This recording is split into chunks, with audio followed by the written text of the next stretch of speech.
Hey guys, it's me, Andrew, and I just wanted to share this training I did for my music teachers as we face this unprecedented coronavirus pandemic. It's really impacting a lot of teachers, as you know. Um, so we're trying to encourage all of our students to continue using video online lessons because first of all, it's going to just keep their students going, their children growing and having some sense of normalcy in their lives. But it also is hopefully going to help mitigate some of this drop off in revenue. As a business, this is incredibly concerning because if all of your students just say, look, we're not coming, it's bad news. So, this is a little training we did a few days ago. It's all about how to use the Zoom interface, some ways that you can add more value to it. So, I hope this is helpful, and I'll see you on the other side. Has someone confirmed that you're seeing this presentation? Yeah. Yes. Yeah, yeah. Okay. All right, great. All right, so just best practices. We're going to go through these quick.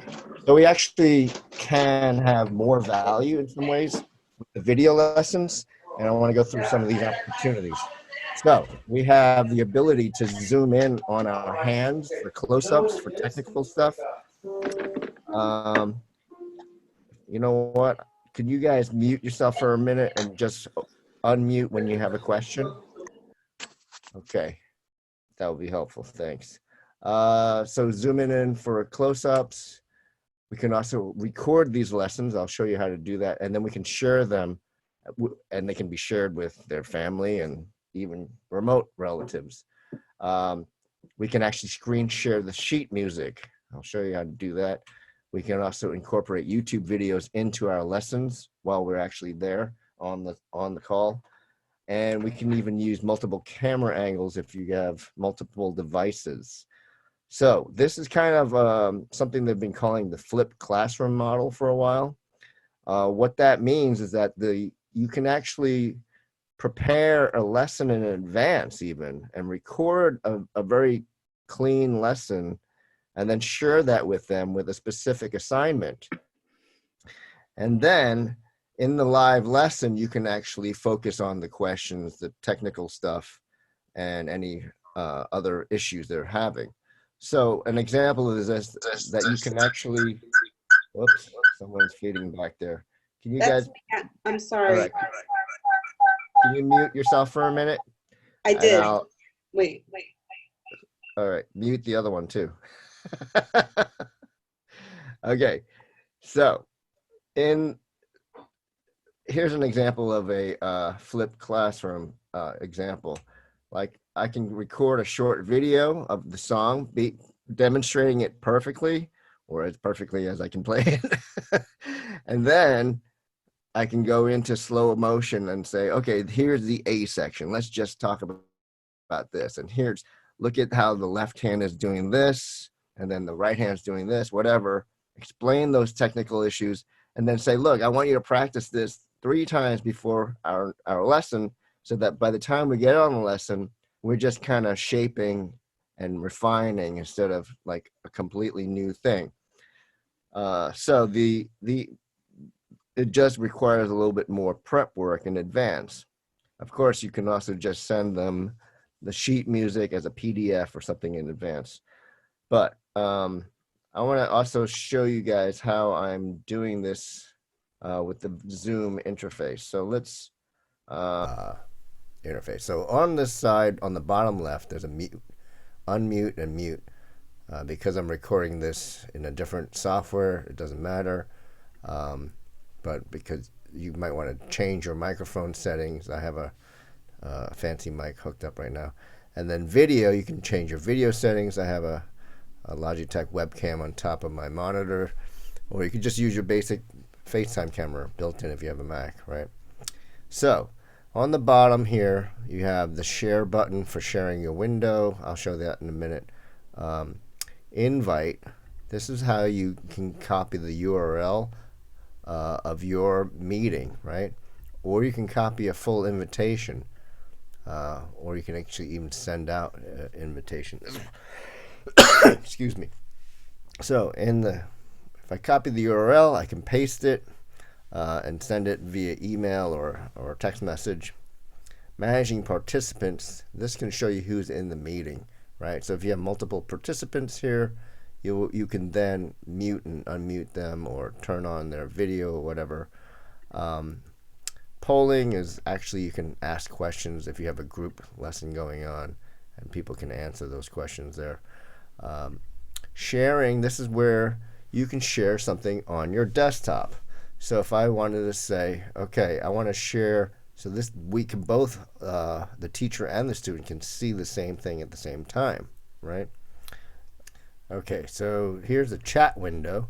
This is where you can actually type a message to your student. Hello, can you hear me, right? And then you can even just drag and drop a file into this window and send it to them. So if, say you wanted to send a PDF of the sheet music or something for them to look at, then this is an easy way to do it. For recording the actual lesson, I would suggest that you, when you click this record button, there's two options: record on this computer or record to the cloud. Depending on how much space is on your computer, you can record to the computer easily, or you can record to their servers on the cloud. Okay, I'll show you more about that in a minute. And then when you're done with the meeting, you just end the meeting over here. Now up in the upper, let's close that. On the upper right here, there's this full screen thing. When you have multiple people in the window, there'll be an option right around here. Speaker view here. You can change it to be gallery view, or like the active speaker gets bigger. So that's good for you to know. This is where the share window is. And what you can do is you can share any window on your computer. So if you say wanted to share the PDF of, the song, you can do that. You can share a video window of YouTube.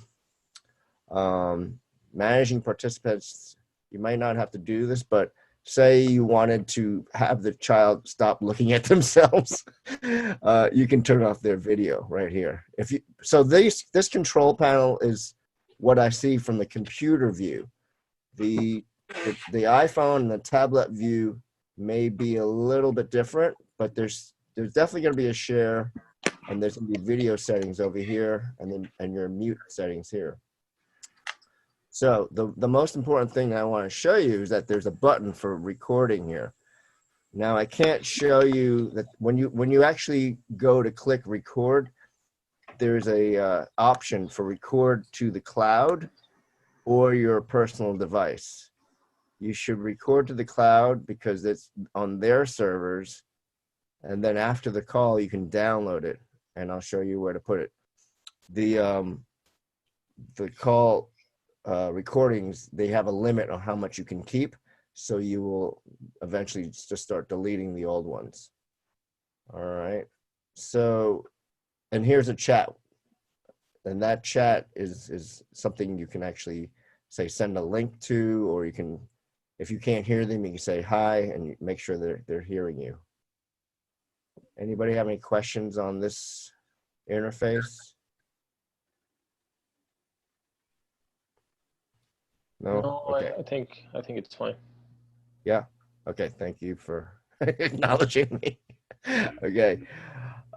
So let me show you guys where you can download and then upload. So I gotta get the computer, Google Chrome. Okay, so when you guys go to Zoom, so this is what you see when you get to Zoom's website. You can log in. Do you guys see the Zoom window, the website? Okay. Yeah. So go to your account, and in your account, So this is my account. I actually have a paid account because I use this for all the teachable stuff. So recordings are here. And you can see all the cloud recordings, even also local recordings on this device. But the cloud recordings, so this is actually something I did. Oh, this is right now. This is live happening right now. But once you record something, so here's something I did with Jenna. We were recording our call. You can actually go into the two files here. One of them is audio only, and one was a shared screen with speaker view. You can download the video, right? So say I'll download this right here, and then go over to My Music Staff. Upon logging in, on the side here's online resources. From here, you upload a file, right? So if I upload the file, it says choose files, and I can choose from my desktop anything that I just downloaded, right? So this just got downloaded. I can click this and upload this, and you'll see it gets shown right there. I can say what it is, okay? Video lesson for today.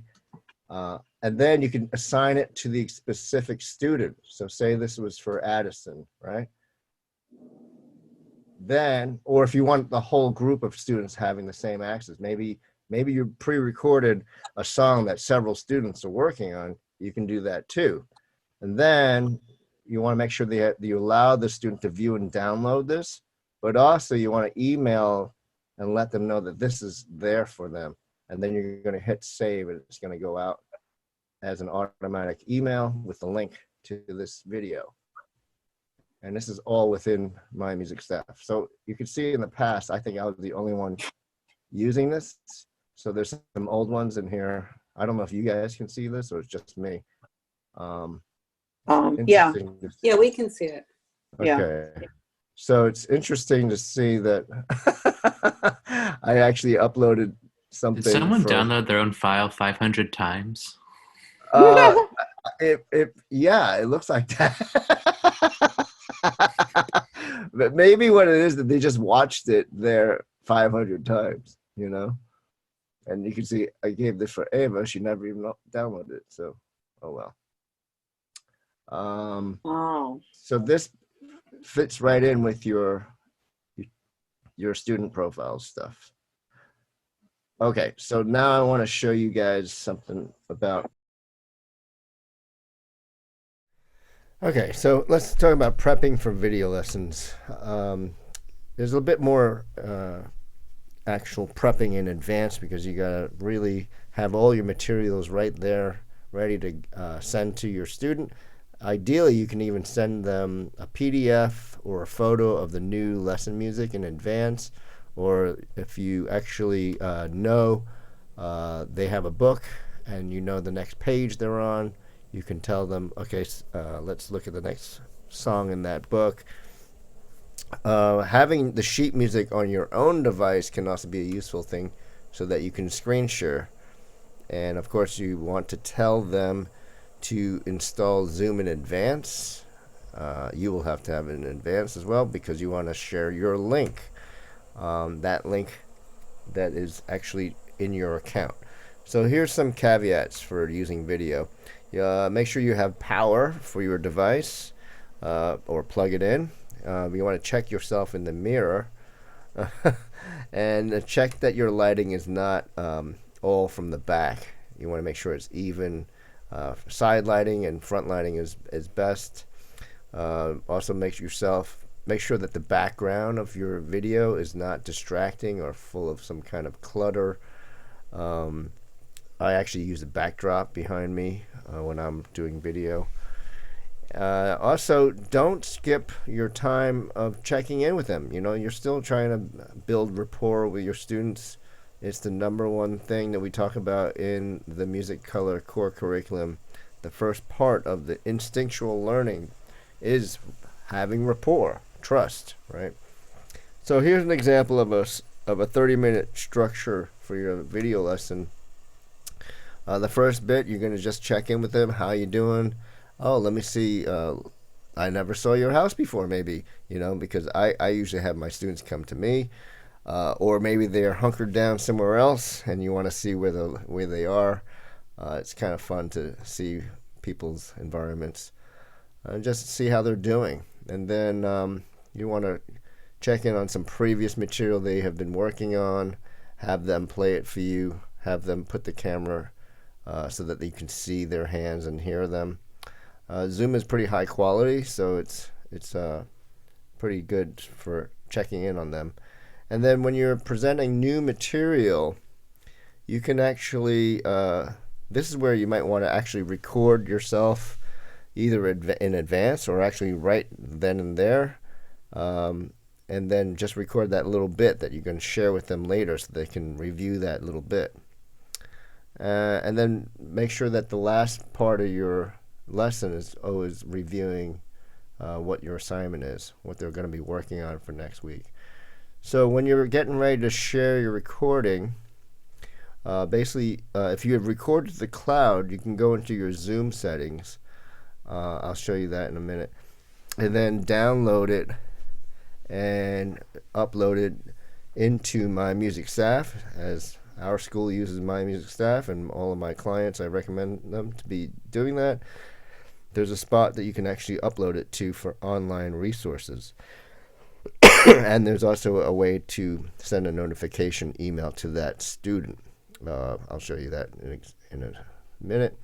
And then you can then go delete your cloud recordings at Zoom, because there is a limit on how much space you have there. Of course, you can just pay for more space. But if you want to do it this way, it will save you some money, because you're already paying for My Music Staff. So here's some other tips. If you're using a computer, you actually have more control. There's a lot more settings that are available to you, and it's just easier to get around. Plus, you got that big screen. You can turn off the student's video if you want them to focus not on themselves. Sometimes kids get so overly excited seeing themselves in the video. And then you can use a whiteboard for activities. There's a built-in whiteboard in Zoom, and I'm going to show that to you in just a second. Some of the activities that we talk about in the Music Color core curriculum, songwriting or spelling on the staff, can be easily done that way. Okay, so let's get this out of the way. Let's go back to Zoom. Okay, Zoom. And okay.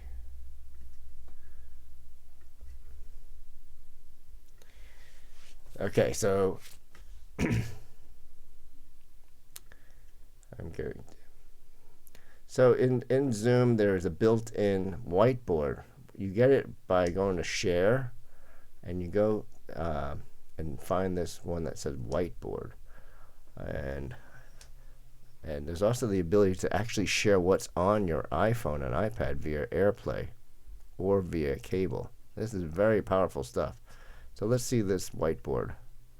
So the whiteboard, basically you both would see this, and you can actually just draw on the screen, right? It's not that super powerful, but let's see.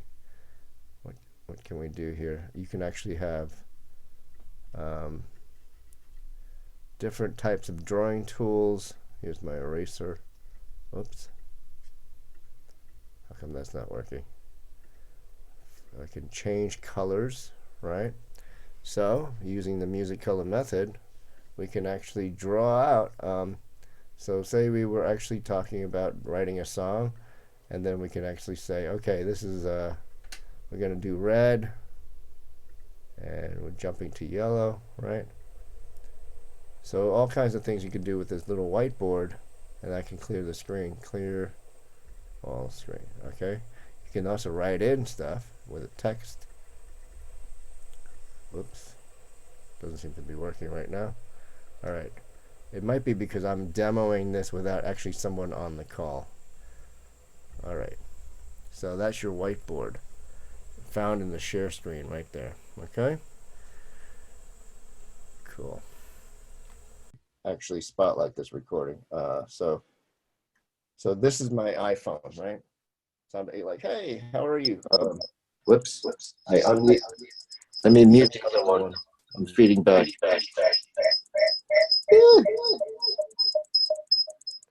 Okay, so here I am on the iPhone, but then I can switch the camera, and I can even hold it by hand and just say, hey, here's my, right? And then this way, This is you good. can actually do quite a lot with just your iPhone or your tablet. And here's the thing about backlighting, right? If I'm backlit, it's like kind of hard to see me, but side lighting or front lighting is better.